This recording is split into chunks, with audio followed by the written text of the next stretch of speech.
Hey y'all, uh, today I saw Napoleon, and boy, it was not what I was expecting at all. Uh, I'm not sure where to even to begin. Let's start with Napoleon himself. Now, uh, I'm a big fan of Joaquin Phoenix, and I thought he was great in Joker, and it's uh, a real talent that he has just to submerge himself completely into the character that he's playing. And I would say his performance in this movie is even better than Joker and other things that he's been in, because this is the first time where he just completely disappeared to the point where I didn't even recognize him. I mean, I was looking at the movie and I was thinking, is that really Joaquin Phoenix? Doesn't look like Joaquin Phoenix at all. Doesn't sound like him. Uh, but I guess that's him, because he's Napoleon. So the plot of the movie is quite different from what I expected as well. I mean, I sort of expected that this would be, heavy emphasis on the war, the battles, the various battles that Napoleon took part in. His strategic genius, as a military mind, and and also maybe I thought there would also be some things about his personal life, especially his relationship with Josephine, and the things that were kind of a little screwy about that relationship. And But no, not really. The movie wasn't really about that. In the movie, it was almost like this Napoleon. He had like these dorky glasses and this really curly hair. So it was like a different sort of interpretation of Napoleon than you usually see him. He's usually got straight hair and no glasses. But and he's usually kind of short. This guy, I don't know how tall Joaquin is, but the character that he played looked kind of tall and lanky, and he just kind of goes around and like kind of has a bad attitude all the time, and like makes faces like, and not that much happens in the movie. He like at he doesn't have that many friends, and people make fun of him. But he's got one guy who he becomes kind of best buds with. It's this Hispanic guy named Pedro. Uh, I don't know what all this has to do with France and the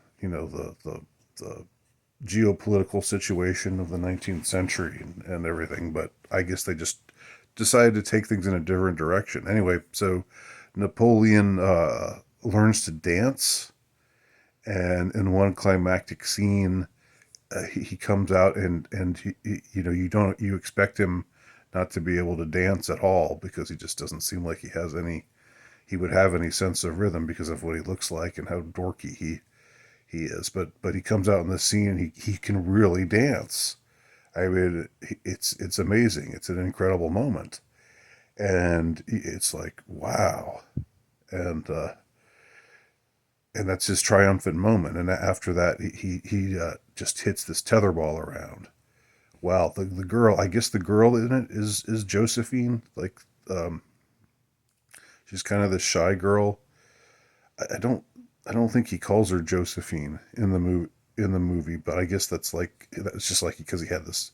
They had nicknames for each other, and she's always saying like, uh, or other characters are saying like, Napoleon, you're dynamite. You're just dynamite, man. That's what you are. That's how I would describe you. If I could describe you in one word, it would be dynamite. I would say Napoleon, dynamite. Um, so and the setting, there weren't that many battles. It kind of looked more like it was set in some remote place, like some almost like Idaho. Uh, it didn't really look like the terrain of France. But I guess again, that's just the sort of the director's interpretation of the story. And it never hurts to take a radically new approach, which is what they did. And they really took a chance with this one. They really took it in a different direction than I was expecting, and I imagine that that probably most people were expecting. And so I think that reaction to this movie will really be strongly divided.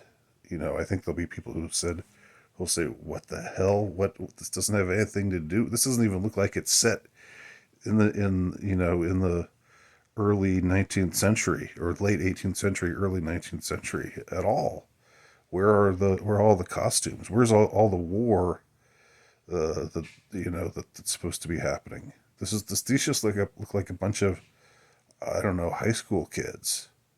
But I mean, I guess that's just sort of like I said, the direction they chose to take it. So I'm all for you know taking an old story and making it fresh and being innovative with it.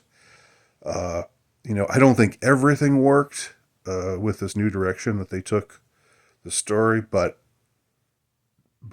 still, I would say I would give it maybe 8 out of 10. Maybe I give it 8 out of 10.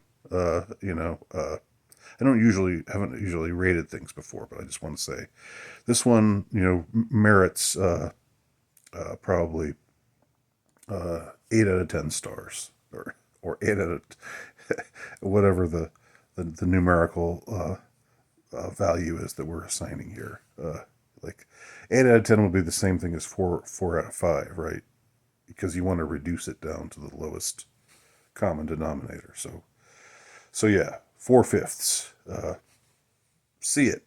Napoleon, starring Joaquin Phoenix, directed by Ridley Scott. Got my recommendation. Thanks for watching.